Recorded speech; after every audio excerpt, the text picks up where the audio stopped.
Hi guys, so today we're going to be making hills. Well, a hill, sorry.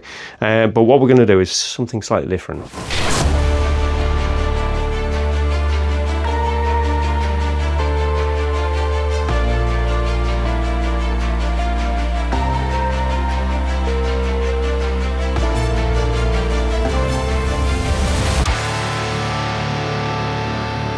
So, why I'm making hills? Well, if you're familiar with Warhammer, the old world, you'll know they're one of those bits of terrain that can make a massive difference. Stick your archers on top of that hill and they get a much better line of sight and the rank bonus, while the troops behind can use the hill for a bit of cover. I'm going to cut a shape out of that, and what we're going to do is we're going to integrate a fire.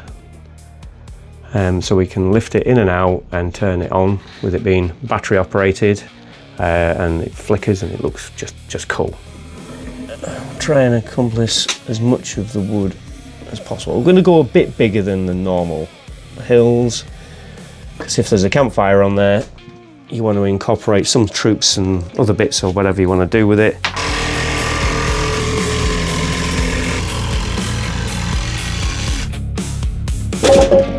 There we go.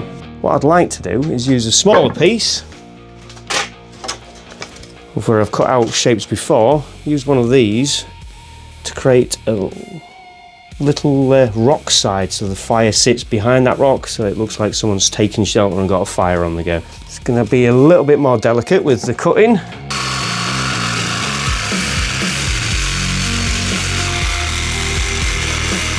think this corner looks the best, because then I can get the fire and put it into there like that. Get a hole, sink it in, tidy up all these little raw edges.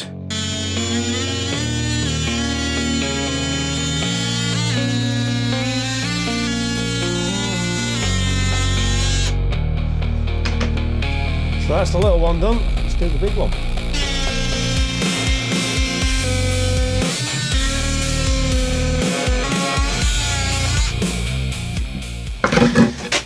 Now there we go guys. Nice and, well, trimmed. So we'll just sand off some of the edges on here. As you can see, there's still an element of rawness to it. We're not looking for perfection, we're just trying to get decent areas of adhesion. So I use a 60 grit just to get that. And it gives it a really good adhesion for all the PVAs that I'm going to use. Right, move on to the big one. There we go, nice and done. So we've finished the sanding side of it, so what we're going to do is line up where it's going to need to be for the fireplace to be fitted. So we'll get the fireplace. I reckon that's not a bad spot. Mark around where we intend to do the hole. Brilliant, and then we'll get the hole saw on it.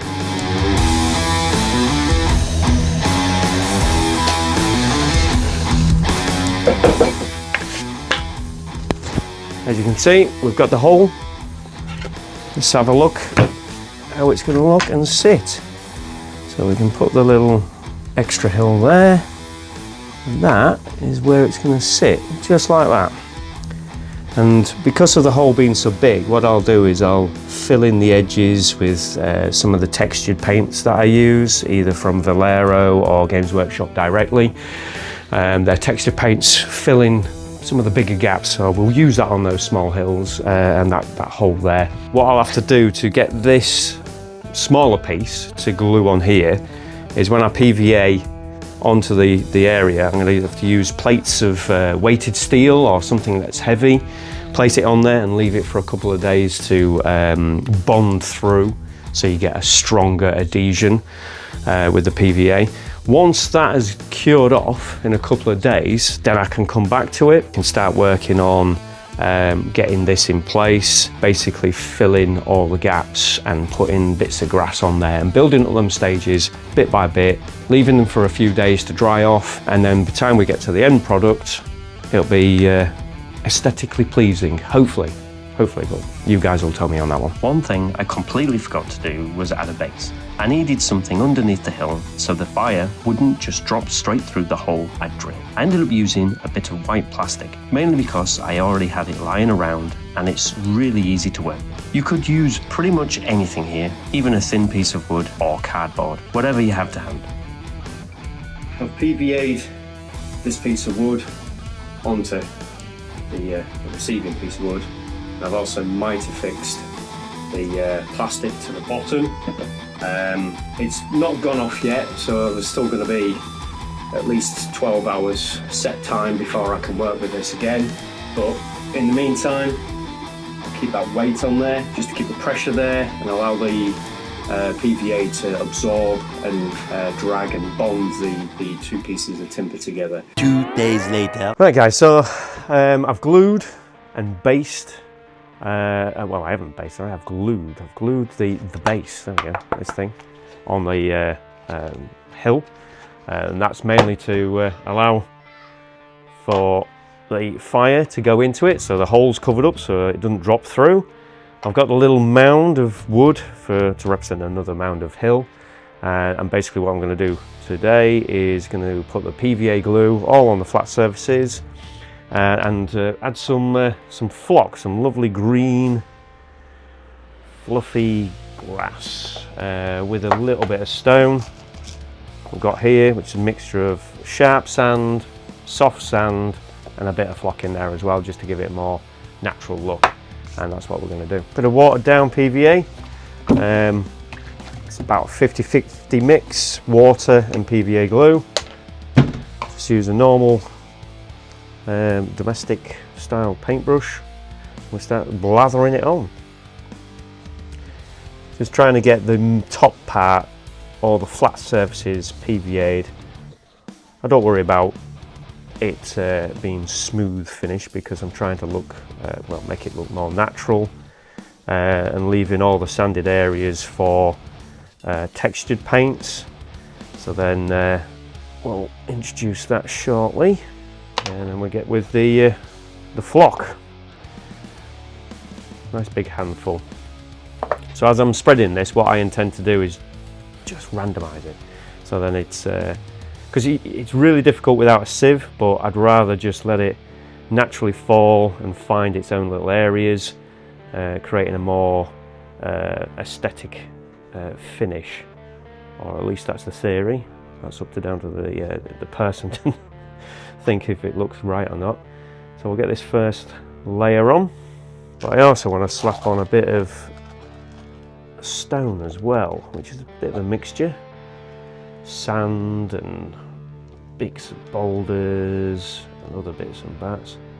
And then I get the PVA again, just let it dribble in random areas where there's a little bit of a shortfall, not worrying too much about the brush picking it up because I'll use every bit of this PVA as I process it through. The best part about all the excess that's flying everywhere is when I come to knock off the excess, I'll be able to reuse a lot of it anyway, so I'm not overly worried about how messy this looks initially. Just trying to get a decent mixture. Plus when I'm putting the sand and bigger rocks on there, it helps push down some of the excess elements of it. Almost like gravity's your best friend when you're using sand. Right, so we've got it all PVA'd, so hopefully a bit of drying time's occurred, so we're going to tip all this off. It's going to get messy.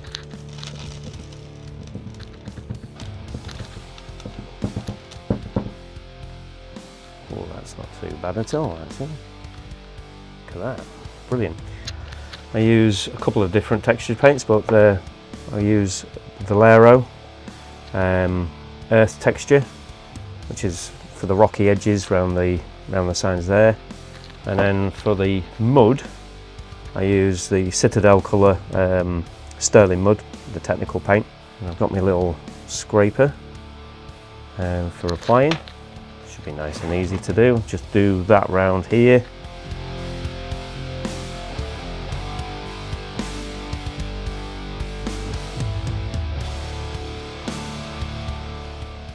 So I'll even shove it down around here as well. It's almost like I'm plastering in miniature.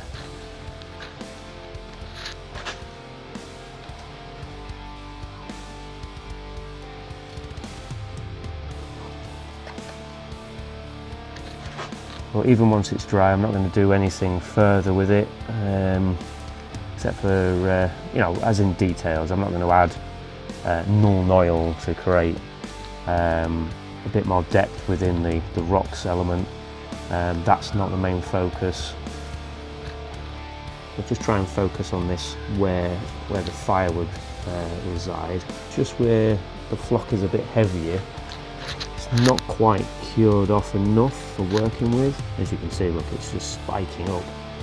A bit of a faux bar on my part. For the final touches, it's just a case of slapping on the mud texture around all the sides and edges, making sure there's no exposed wood left. Once it is dried, it's worth going back over it and ensuring that any exposed elements you missed the first time are just topped up. And that's pretty much it. The hill's finished.